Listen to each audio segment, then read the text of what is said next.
The snow fell softly on Christmas Eve in Manhattan, blanketing the bustling streets in a pristine white coat. Inside the Golden Bean, an upscale café on Fifth Avenue, soft jazz music played while well-dressed patrons sipped their expensive lattes. Sarah Mitchell, a 19-year-old college dropout, stood outside the cafe's frosted windows, her worn sneakers soaked through from the snow. Her thin jacket, bought from a thrift store 3 years ago, did little to protect her from the biting December wind. She clutched a crumpled $5 bill in her frozen fingers, her last money until her paycheck from the diner came in 2 days.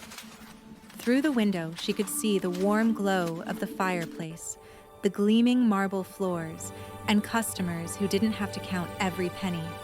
Her stomach growled. She hadn't eaten since yesterday morning. "Just a coffee," she whispered to herself. "Just one warm coffee."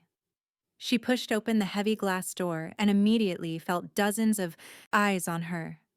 Her cheeks burned with shame as she noticed the stares, women in designer coats whispering to each other, a man in a suit pulling his briefcase closer as if she might steal it. The barista, a young woman with perfectly styled hair, looked her up and down with barely concealed disdain. "Can I help you?" "Yes, what can I get for $5? Sarah asked quietly, her voice barely audible. The barista smirked. "Our cheapest coffee is $7.50. This isn't a regular cafe, sweetheart." Sarah felt tears prick her eyes. I'm sorry. I'll leave." "Wait." The voice came from the corner of the cafe. Deep, authoritative, but somehow gentle. Sarah turned to see a man in his late 30s sitting alone at a large table near the fireplace. He wore an expensive charcoal suit, his dark hair perfectly styled, his watch probably worth more than Sarah had earned in her entire life. Alexander Hunt, CEO of Hunt Industries, one of the largest tech corporations in America, worth $4.2 billion. His face had been on the cover of Forbes magazine just last month, but Sarah didn't recognize him. She'd been too busy working double shifts to pay attention to business news. Alexander gestured to the empty seat across from him. "This table is quite large for one person. Would you care to join me?" The cafe fell silent. Every conversation stopped. Every phone was lowered. This was Alexander Hunt, the notoriously private billionaire who never gave interviews, never attended social events, and certainly never invited strangers to his table. Sarah hesitated, glancing at the empty chairs. Is this seat only for the rich?" she asked, her voice trembling with a mix of defiance and vulnerability. Something flickered in Alexander's eyes. Pain, perhaps, or recognition. "No," he said quietly. "This seat is for anyone who needs warmth on a cold night. Please sit." Sarah walked slowly to the table, acutely aware of every whisper, every stare. She sat down carefully, as if the expensive chair might break under her.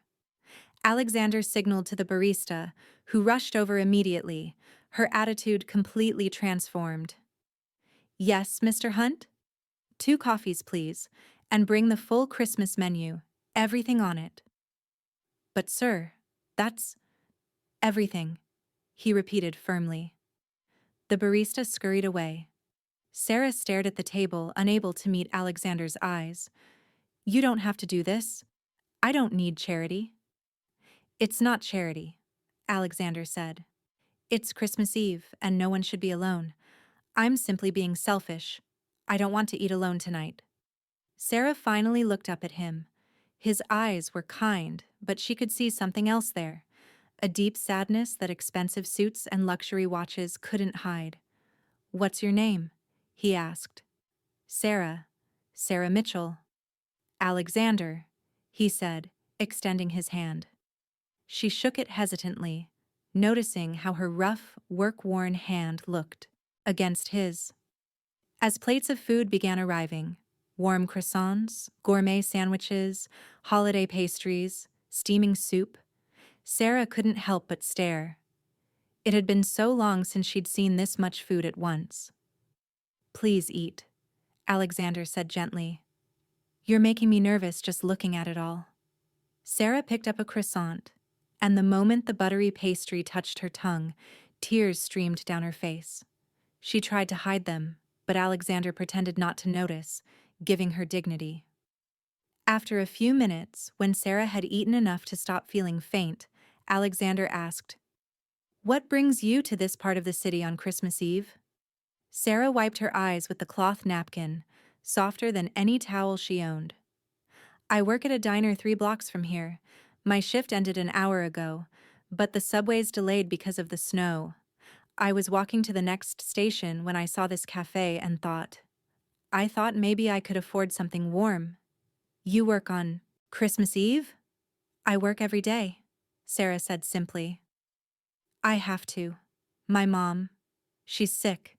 Cancer, stage 4, the medical bills." She shook her head. "I dropped out of college last year to take care of her and work. We're behind on rent, behind on everything, but I can't lose her. She's all I have." Alexander was quiet for a long moment. "Tell me about her." And so Sarah did. She told him about Linda Mitchell, a former teacher who had dedicated her life to helping underprivileged children, about how her mother had worked 3 jobs to send Sarah to college, believing education was the key to breaking the cycle of poverty, about how the cancer diagnosis had come suddenly, devastating, and without mercy. "She keeps apologizing to me," Sarah said, her voice breaking. "Can you imagine? She's dying, and she apologizes for being a burden. She tells me to let her go, to focus on my own life. But how can I? She never gave up on me." Alexander listened intently, his expression unreadable. When Sarah finished, he was silent for several minutes, staring into his coffee cup. "23 years ago," Alexander finally said, his voice low, "I was homeless." Sarah's head snapped up. "What?" "I was 15 years old, living on the streets of Chicago. My mother had died from pneumonia. We couldn't afford the hospital. My father had abandoned us years before. I had nothing. No money, no food, no hope."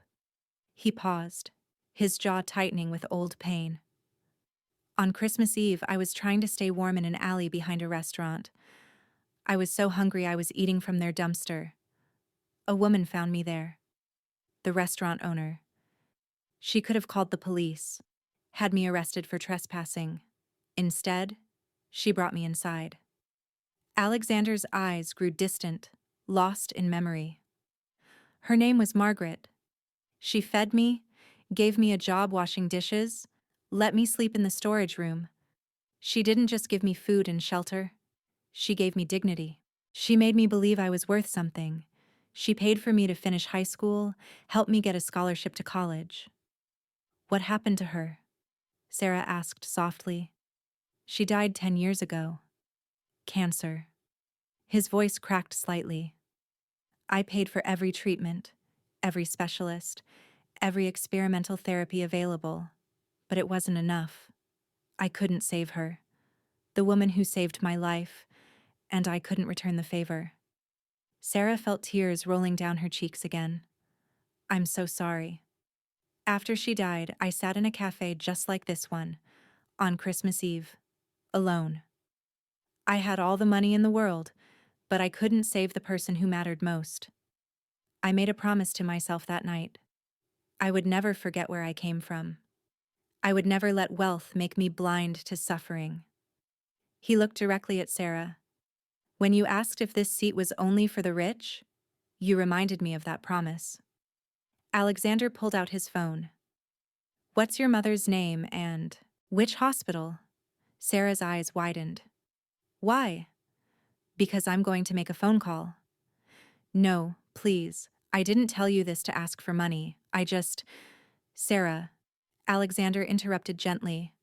"Margaret taught me that accepting help isn't weakness. It's courage. It takes strength to be vulnerable, to admit you can't do everything alone. Let me honor her memory. Let me help." With trembling hands, Sarah gave him the information. Alexander stepped away and made a call that lasted several minutes. When he returned, his expression was serious. "I've just spoken with Dr. Elizabeth Chen, one of the best oncologists in the country. She works at Memorial Sloan Kettering. Your mother will be transferred there tomorrow morning. Dr. Chen specializes in the exact type of cancer your mother has, and she's had remarkable success with a new treatment protocol." Sarah couldn't breathe. "I can't afford. All expenses are covered. Treatment, medications, hospital stay, everything. And your rent is paid for the next 2 years. There's also a trust fund for you to return to college when you're ready." Sarah stood up abruptly, her chair scraping against the floor. The entire cafe was watching now, unashamed. "No, no, this is too much. I can't accept this. I don't deserve—" "Stop." Alexander stood as well, his voice firm but kind. "This isn't about deserving. Margaret didn't ask if I deserved help. She just helped. That's what people do. Real people, not the rich or poor, just humans. We help each other." Sarah was sobbing now, her whole body shaking. "Why? You don't even know me. Because 23 years ago, someone saw me as a person, not a problem. Because your mother spent her life teaching children who had nothing. Because you gave up your dreams to care for someone you love. Because it's Christmas Eve, and miracles should happen." He smiled softly. "And because you had the courage to walk into a place where you knew you weren't welcome, just to get warm. That takes a strength most people will never understand." Sarah sat back down, overwhelmed. Alexander signaled for more coffee, and they sat together for another hour, talking. He told her about building his company, about the loneliness that came with success, about how he'd never married or had children because he'd been too focused on proving he was more than the homeless kid from Chicago.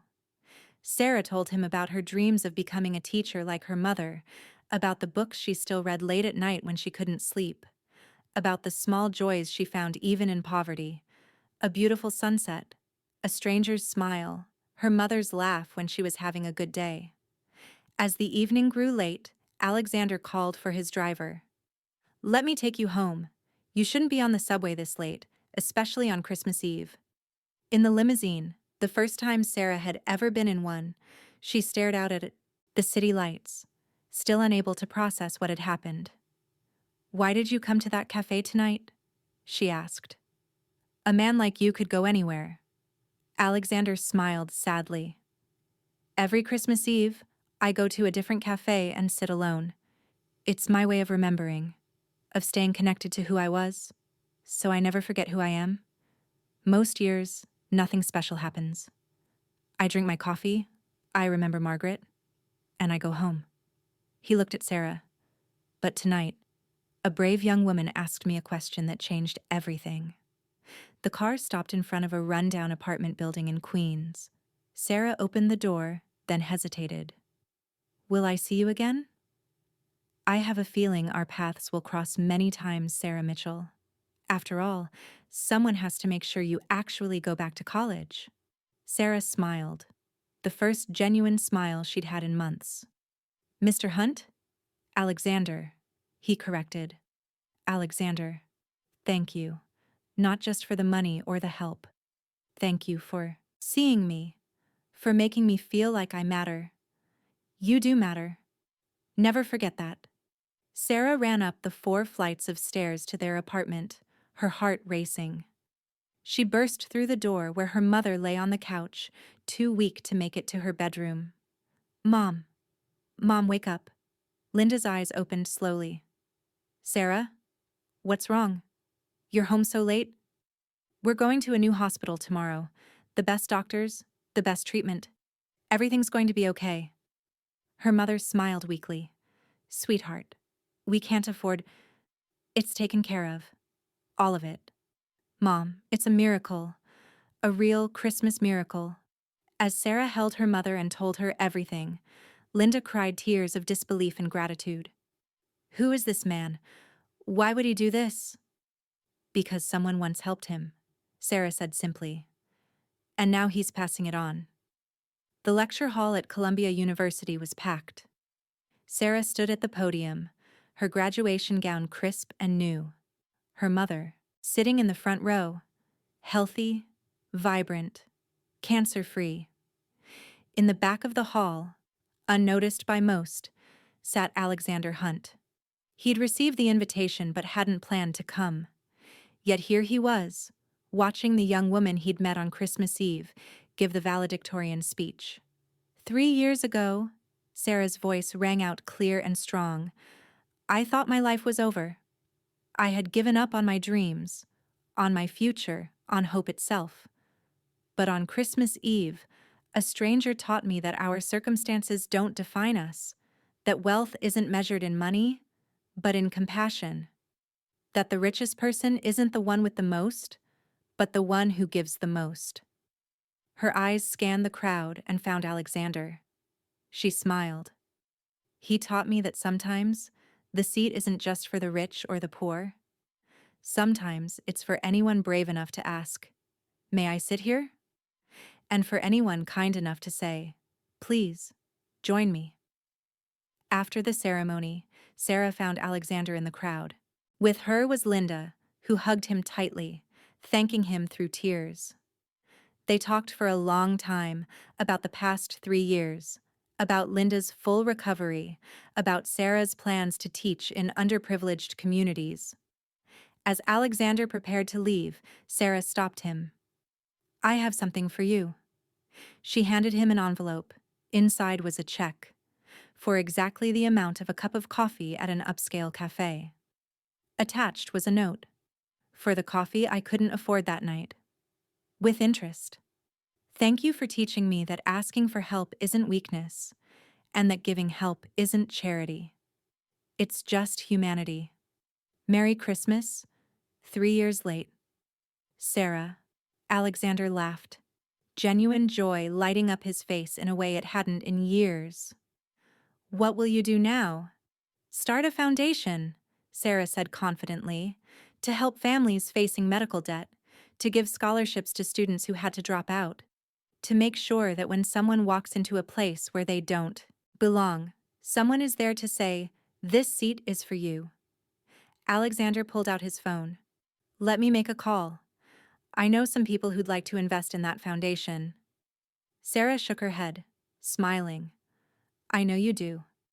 But this time, I want to build it myself first. I'll ask for your help when I need it. I've learned that lesson. But I also learned that I'm stronger than I knew. You helped me discover that." As Alexander walked away, he felt lighter than he had in years. Margaret would have loved Sarah. 2 women, both teachers, both believers in the power of education and compassion. He pulled out his phone and sent a text to his assistant. "Find me a new project.